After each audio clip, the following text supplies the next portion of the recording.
السلام علیکم، welcome back to the audio stories. کیسے ہیں آپ سب؟ امید کرتی ہوں خیریت سے ہوں گے۔ اوکے، تو پیارے پیارے ریڈرز، آج ہم پڑھنے والے ہیں ظالم عشق سیزن 2 کا پارٹ 5۔ امید کرتی ہوں آپ لوگوں کو پسند آئے گا۔ تو بغیر دیر کیے اسٹارٹ کرتے ہیں۔ بیک گراؤنڈ سے ٹیک لگائے ٹانگوں پہ لیپ ٹاپ رکھے ارحم کسی گہری سوچ میں تھا۔ چہرے کے تاثرات تنے ہوئے تھے، آنکھوں میں شدید غصہ تھا، شدید غصے سے لب بھنچے وہ سٹل بیٹھا تھا۔ خاموش ماحول میں اس کی تیز سانسیں ارتعاش پیدا کر رہی تھیں، جس کی وجہ سے گھڑی کی ٹک ٹک بھی سنائی نہیں دے رہی تھی۔ ارحم نے اپنا دایاں ہاتھ اپنی بیئرڈ پہ پھیرتے موبائل پکڑا۔ چہرے کے تاثرات ابھی بھی تنے ہوئے تھے۔ اس نے موبائل پہ کسی کا نمبر ڈائل کیا تھا اور اب وہ موبائل کان سے لگائے کال ریسیو ہونے کا انتظار کر رہا تھا۔ السلام علیکم سر، دوسری سائڈ سے سلیم کی آواز آئی تھی۔ وعلیکم السلام سلیم، مجھے آفس کے ہر کیمرہ کی آج کی اپڈیٹ چاہیے، ابھی اور اسی وقت۔ ارحم نے ڈائریکٹ کام کی بات کی تھی۔ جی سر، خیریت کچھ ہوا ہے کیا؟ سلیم نے پریشانی ظاہر کی۔ ہاں آج۔ ابھی ارحم کچھ بولنے ہی لگا تھا کہ پری کمرے میں داخل ہوئی۔ وہ چلتی ہوئی ارحم کو فل اگنور کرتے سیدھا ڈریسنگ ٹیبل کی طرف بڑھ گئی تھی۔ ارحم سلیم سے بات کرتا کرتا رک چکا تھا۔ اس نے پری کی پشت کو دیکھتے لب دبائے۔ ہیلو سر، آپ بول کیوں نہیں رہے؟ سلیم نے ارحم کو خاموش پا کر سوال کیا۔ ہاں، مجھے تم سے بہت ضروری بات کرنی ہے، میں ذرا سائڈ پہ ہو جاؤں پھر بتاتا ہوں۔ ارحم کافی اونچا بولا تھا تاکہ پری سن لے۔ ارحم اٹھا، اس نے لیپ ٹاپ اٹھایا اور مسکراتے ہوئے ایک نظر پری کو دیکھ کے اسٹڈی روم کی طرف بڑھا۔ وہ اپنا کام ختم کرنے کے بعد پری کی کلاس لگانے کا ارادہ رکھتا تھا، کیونکہ وہ دوپہر والی بات بھولا نہیں تھا۔ پری نے ارحم کی پشت کو گھورا۔ جیسے ہی ارحم منظر سے غائب ہوا، پری نے لوشن کی بوتل کو پٹکا، جیسے وہ فضول میں ہی ہاتھ میں لیے کھڑی تھی۔ ضروری بات کرنی ہے، پری نے منہ پھلاتے ارحم کی نقل اتاری تھی۔ دروازے کے پیچھے کھڑے ارحم سے اپنا کہا روکنا مشکل ہو گیا تھا۔ بمشکل وہ اپنے منہ پہ ہاتھ رکھتا آگے بڑھا، کیونکہ اسے جلدی سلیم سے بات کر کے اپنے بیبی کے پاس آنا تھا۔ پری غصے سے پیر پٹکتی اپنی سائڈ پہ آتی، منہ تک کمفرٹر اوڑھے لیٹ چکی تھی۔ کافی دیر لیٹے رہنے کے بعد اب پری بار بار کروٹیں بدل رہی تھی۔ اسے نیند نہیں آ رہی تھی ارحم کے بغیر۔ پری ایک جھٹ سے اٹھ بیٹھی تھی۔ ارحم ابھی تک اسٹڈی روم میں کسی سے بات کر رہا تھا۔ اتنا تو پری کو اپنے ارحم پر یقین تھا کہ وہ کسی ضروری کام کے سلسلے میں بات کر رہا ہے، لیکن اتنی دیر؟ ارحم جانتا ہے اس کی پری کو اس کے بغیر نیند نہیں آتی، پھر بھی اتنا ٹائم؟ پری نے نیند سے بھری آنکھوں سے اسٹڈی روم کے دروازے کو گھورا، جیسے وہاں ارحم کھڑا ہو۔ اس نے جھنجھلاتے ہوئے نظریں گھمائیں۔ اچانک سے پری کے لبوں پہ گہری مسکراہٹ آئی۔ اس نے مسکراتے ہوئے اسٹڈی روم کے دروازے کی طرف دیکھا۔ آخر اس کے شیطانی دماغ میں چل کیا رہا تھا؟ اگلے چند سیکنڈ میں پری ارحم کی سائڈ کا ستیہ ناش کر چکی تھی۔ اس نے تکیہ اٹھائے پوری قوت سے نیچے کی طرف اچھالا تھا۔ تکیہ دیوار سے ٹکراتا زمین بوس ہو چکا تھا۔ پھر اس نے ارحم کی سائڈ کی بیڈ شیٹ کا کونا پکڑے اسے مزید پھیلایا۔ بیڈ کی چادر مکمل طور پر بکھر چکی تھی۔ پری نے کمفرٹر اٹھائے سارا اپنی طرف کھینچا اور مزے سے اسے منہ تک اوڑھے لیٹ گئی۔ اب آئے گی نا اسے سکون کی نیند؟ ارحم موبائل کان سے لگائے لبوں پہ گہری مسکراہٹ سجائے لیپ ٹاپ پہ نظریں جمائے بیٹھا تھا۔ وہ ساتھ ساتھ سلیم سے بات بھی کر رہا تھا، لیکن اب شاید اسے لگ رہا تھا کہ اسے اپنی ہنسی روکنا مشکل ہو گیا ہے۔ ارحم کمرے میں لگے کیمرے کے ذریعے پری کی ایک ایک حرکت کو دیکھ رہا تھا، کس طرح سے اٹھ کے پری نے اس کی سائڈ کا ستیہ ناش کیا تھا۔ اچھا سلیم، صبح تم مزید سیکیورٹی کا انتظام کر دینا، میں اب کوئی سٹینڈ نہیں لے سکتا۔ کل سے میں بچوں کو خود اسکول چھوڑنے جاؤں گا اور خود ہی لے کر آؤں گا، باقی سب تم دیکھ لینا۔ ابھی میں فون رکھتا ہوں۔ ارحم کال کاٹتے لیپ ٹاپ بند کر کے اٹھا۔ اب اس کا رخ کمرے کی طرف تھا، جہاں پری ایک نیا کارنامہ سر انجام دیے بیٹھی تھی۔ ارحم دروازہ کھولتے کمرے میں داخل ہوا۔ اس نے بیڈ پہ لیٹی پری کی طرف دیکھا، جو کمفرٹر میں غروب ہوئے ایسے سو رہی تھی جیسے اس نے کچھ کیا ہی نہ ہو۔ ارحم مسکراتے ہوئے دبے قدموں کے ساتھ پری کی طرف بڑھا۔ ایک تو کمرے کی حالت دیکھ کے اسے اپنی ہنسی روکنا مشکل ہو رہی تھی، اوپر سے پری جس انداز سے سوئی ہوئی تھی، اس نے بمشکل اپنا کہا روکا۔ پری، میں جانتا ہوں تم جاگ رہی ہو، چلو شاباش جلدی سے اٹھو۔ ارحم ہاتھ باندھے اس کے سر پہ کھڑا ہو چکا تھا۔ پری جو سونے کی ایکٹنگ کر رہی تھی، اس نے ارحم کی آواز سنتے اپنی مزید سانسیں روکیں۔ وہ کسی صورت بھی اس وقت نہیں اٹھ سکتی تھی۔ جو اس نے کیا تھا، اب اس کی سزا بھی تو ملنی تھی۔ پری اب تم اٹھ رہی ہو یا میں تمہیں اپنے طریقے سے اٹھاؤں؟ ارہم کی بھاری آواز ایک دفعہ پھر سے کمرے میں گونجی تھی۔ پری ٹس سے مسنا ہوئی۔ پری کو جواب نہ دیتا پا کر ارہم اس کے قریب ہوا اور اس نے ایک جھٹکے سے پری کے اوپر سے کمفرٹر اتارا۔ پری ہڑبڑا کر اٹھی تھی۔ کیا ہے؟ اس نے درختے انداز میں کہا تھا۔ ارہم نے اسے گھورا۔ اچھا جی، تم میری سائٹ خراب کر کے بڑے مزے سے خواب خرگوش کے مزے لے رہی ہو؟ اتنی آسانی سے تو میں تمہیں سونے نہیں دوں گا۔ ارہم نے مزید اس کے اوپر سے کمفرٹر کھینچا تھا۔ کیا کہہ رہے ہیں آپ؟ میں نے کوئی آپ کی سائٹ وائٹ خراب نہیں کی۔ اسی نے کی ہوگی، جا کر اس سے پوچھیں، پری نے رخ پلٹتے کہا۔ پری کی بات پہ ارہم نے آنکھیں سکیڑے اسے دیکھا۔ اس نے مطلب کس نے؟ ارہم نے سوال کیا۔ اسی نے جس سے آپ باتیں کر رہے تھے۔ پری نے دیکھے بغیر جواب دیا۔ اوہ اچھا، تم زرتاشا کی بات کر رہی ہو؟ ارہم نے اپنے مسکراہٹ دباتے سنجیدگی سے جواب دیا۔ کون زرتاشا؟ پری ایک جھٹکے سے اٹھ بیٹھی تھی۔ اس نے آنکھیں پھاڑے ارہم کی طرف دیکھا تھا۔ وہی جس نے میری سائٹ خراب کی ہے۔ ارہم نے شانے اچکائے۔ لیکن سائٹ تو میں نے خراب کی ہے۔ یہ زرتاشا کون ہے؟ پری اب مکمل طور پہ ارہم کی طرف متوجہ ہو چکی تھی۔ کسی غیر لڑکی کا نام سنتے اسے آگ ہی تو لگ گئی تھی۔ ارہم اس کی حالت سے محظوظ ہوتا مزید بولنے کا ارادہ رکھتا تھا۔ ہاں، یہ میں تمہیں بعد میں بتاؤں گا، پہلے تم میرے سوال کا جواب دو۔ کیا کہا تھا تم سے سلیم نے؟ ارہم پری کو بازو سے کھینچتا اس کے قریب ہی بیٹھ چکا تھا۔ پری کو اپنی سانسیں رکتی محسوس ہوئی تھیں، کیونکہ کچھ نہیں کہا تھا۔ نہ چاہتے ہوئے بھی پری کی آواز لڑکھڑائی۔ آپ سلیم بھائی کو چھوڑیں، آپ مجھے یہ بتائیں کہ یہ زرتاشا کون ہے؟ پری دوبارہ سے اپنی ٹون میں واپس آ چکی تھی۔ ارہم تھوڑا سا پری کے قریب جھکا۔ اب بتاؤ، بات کا جواب پہلے کون دے گا، تم یا میں؟ ارہم زمائنی لہجے میں بولتا اس کے چہرے پہ جھکا تھا۔ لو جی، اب تو پری سے سانس لینا مشکل ہو گیا تھا۔ جواب کیا خاک دیتی؟ ارہم چھوڑے نا، مجھے نیند آ رہی ہے۔ پری اپنی انگلیاں مروڑتے پیچھے کو سرکی تھی۔ نو پری بیبی، اب فرار کی کوئی گنجائش نہیں بچی۔ اب تم یہاں سے نہیں بھاگ سکتی۔ ارہم کی نظریں مزید گہری ہوئی تھیں۔ پری نے بے بسی سے ارہم کی طرف دیکھا۔ ارہم، وہ جھنجھلائی تھی، اب میں آپ سے ناراض ہوں اور آپ مجھے منانے کی بجائے تنگ کر رہے ہیں۔ اس کے منہ کے زاویے مزید بگڑے تھے۔ اوہ، میرا بیبی ناراض کیوں ہے؟ ارہم اس کی نرم و ملائم گالوں پہ انگلیاں رب کرتے گمبھیر آواز میں بولا تھا۔ آپ نے پکا وعدہ کیا تھا کہ آپ جلدی آئیں گے اور ہمیں باہر لے کر جائیں گے، لیکن نہ ہی آپ جلدی آئے اور نہ ہی آنے کے بعد ہمیں کہیں لے کر گئے۔ پری ناک سکیڑے انتہائی دھیمے لہجے میں شکوہ کر گئی تھی۔ بس اتنی سی بات تھی؟ ارہم نے پری کی ناک کھینچتے کہا، جسے وہ پہلے ہی سکیڑے بیٹھی تھی۔ نہیں، اتنی سی بات نہیں تھی۔ مجھے سلیم بھائی نے بتایا ہے آپ آفس میں کیا کیا کرتے ہیں، اور اب سے میں آپ پہ پوری نظر رکھوں گی۔ کل سے آپ زیادہ تیار ہو کر نہیں جائیں گے، میں بتا رہی ہوں آپ کو۔ پری انگلی دکھاتی حکمیہ لہجے میں بولی تھی۔ ارہم نے پہلے پری کی انگلی کو دیکھا، پھر اس کے چہرے کی طرف دیکھا۔ اس نے چہرہ جھکاتے ایک سرد آہ بھری۔ اور تو اور وہ زرتاشا؟ ابھی پری کچھ بول ہی رہی تھی کہ ارہم نے اس کے لبوں پہ انگلی رکھی۔ بس اب میں تمہارے منہ سے ایک لفظ نہ سنوں۔ ہر کسی کی بات پہ یقین کر لیتی ہو۔ کیا واقعی تمہیں میں ایسا لگتا ہوں؟ اور ارہم نے چہرے پہ مصنوعی غصہ سجایا۔ در حقیقت اس سے اپنی ہنسی کنٹرول کرنا مشکل ہو رہا تھا۔ پری نے ارہم کو ہراسہ نگاہوں سے دیکھا۔ ارہم اب پھر سے غصہ کر رہے ہیں؟ وہ روحانسی ہو گئی تھی۔ ارہم نے پری کا چہرہ دیکھا۔ اگر ارہم مزید کوئی بات بولتا تو یقیناً پری کی آنکھوں سے موٹے موٹے آنسو ٹپکنے لگنے تھے۔ اوہ، میرا بیبی ناراض ہو گیا ہے؟ ارہم نے تھوڑی سے چہرہ اٹھاتے اوپر کو کیا تھا۔ کتنی دفعہ کہا ہے آپ سے، بیبی مت کہا کریں، اب تو بچے بھی احتجاج کرتے ہیں۔ پری نے ارہم کی بات کو ٹوکا تھا۔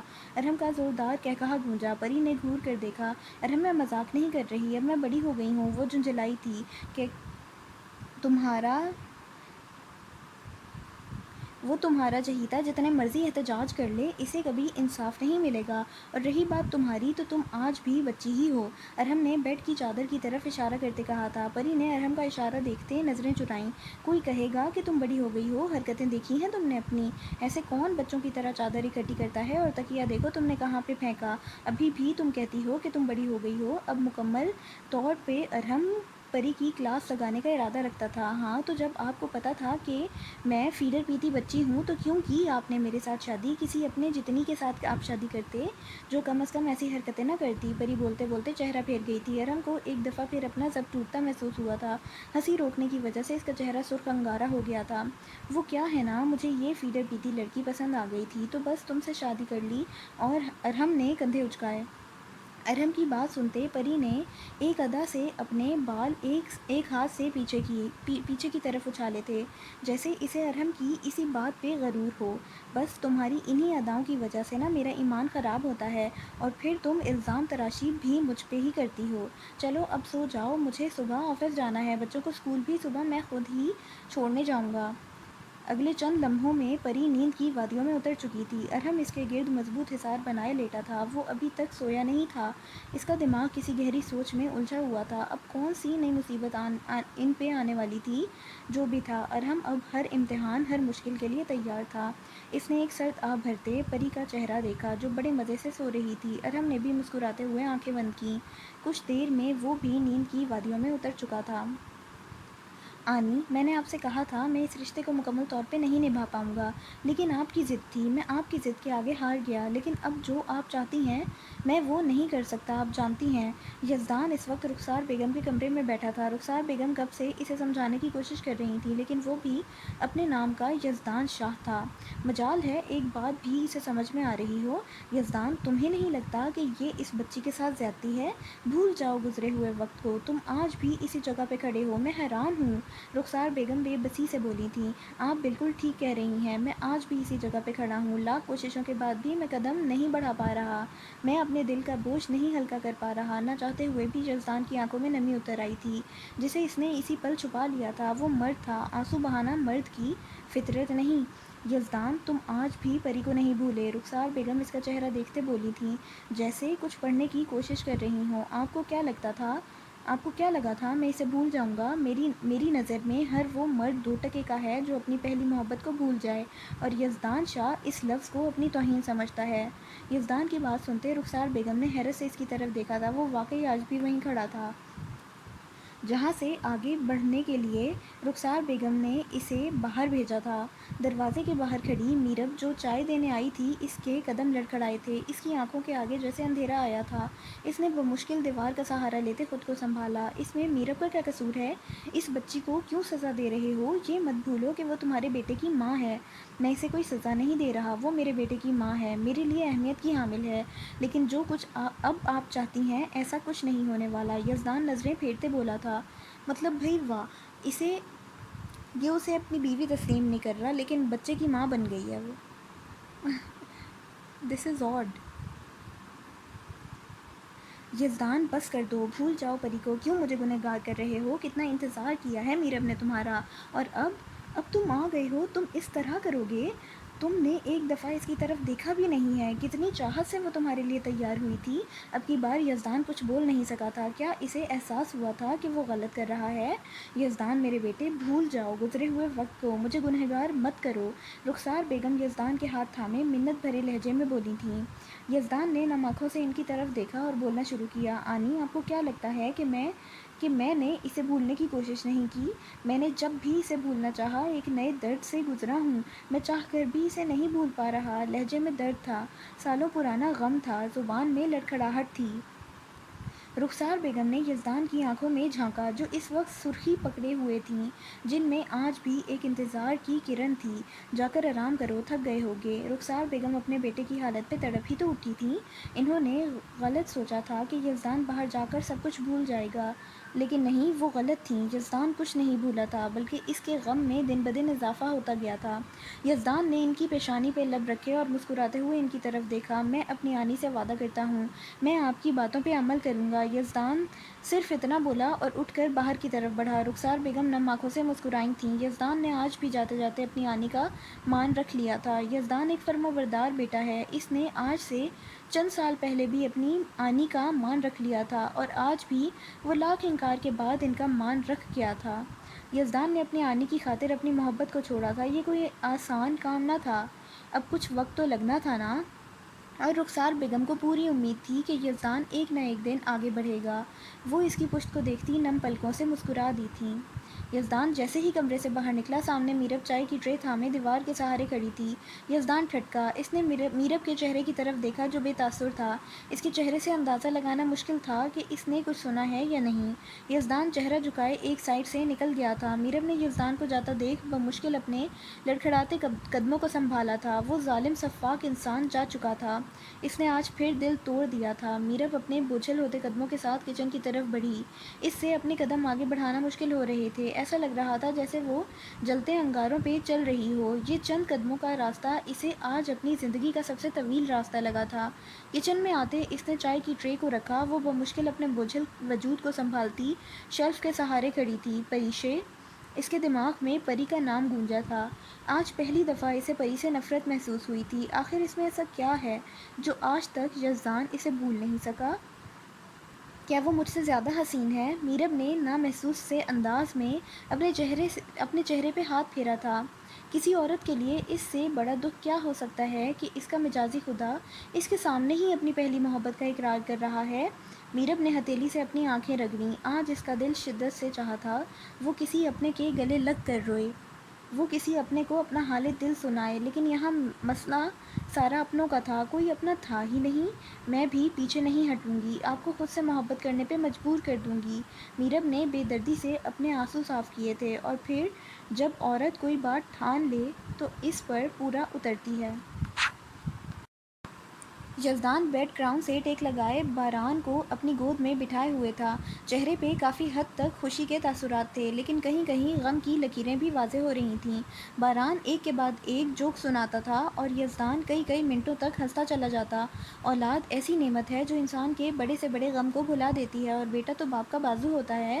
یزدان بھی اپنے بیٹے سے بے پناہ محبت کرتا ہے۔ باران اب پھر کوئی نیا جوک سنا رہا تھا اور یزدان اس کا چہرہ دیکھ کے مسکرا رہا تھا۔ جیسے ہی باران کا جوک ختم ہوا، دونوں باپ بیٹے کا فضا میں جاندار قہقہا گونجا تھا۔ باران بمشکل اپنی ہنسی روکتے اٹھ کر بیٹھا تھا۔ بابا جان، کل میں اسکول سے چھٹی کروں گا اور پرسوں آپ مجھے اسکول چھوڑنے جائیں گے، وہاں میں آپ کو اپنے سارے فرینڈ سے بھی ملواؤں گا۔ باران رکا اور پھر بولا، چھٹی کے وقت آپ مجھے لینے آئیں گے اور پھر ہم گھر آنے کے بعد آپ دادو، ماما اور مجھے گھمانے لے کر جائیں گے، اور یہ باران شاہ کا حکم ہے۔ باران پورے حق سے ایک ایک لفظ بولا تھا۔ اور کوئی حکم؟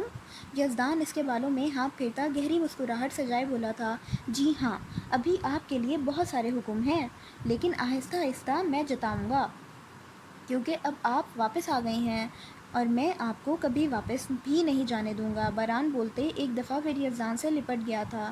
یزدان نے بھی اس کے گرد حصار بنایا۔ اسی لمحے میرب کمرے میں داخل ہوئی۔ اوکے، تو یہاں پہ اختتام ہوتا ہے ہماری ایپیسوڈ 5 کا۔ امید کرتی ہوں آپ لوگوں کو پسند آئی ہوگی، اور یزدان اور میرب کی سٹوری آگے کیا رنگ لیتی ہے، انٹرسٹنگ لگ رہی ہے یہ، تو امید کرتی ہوں آپ لوگوں کو پسند آئے گی اور نیکسٹ پارٹ بھی پسند آئے گا۔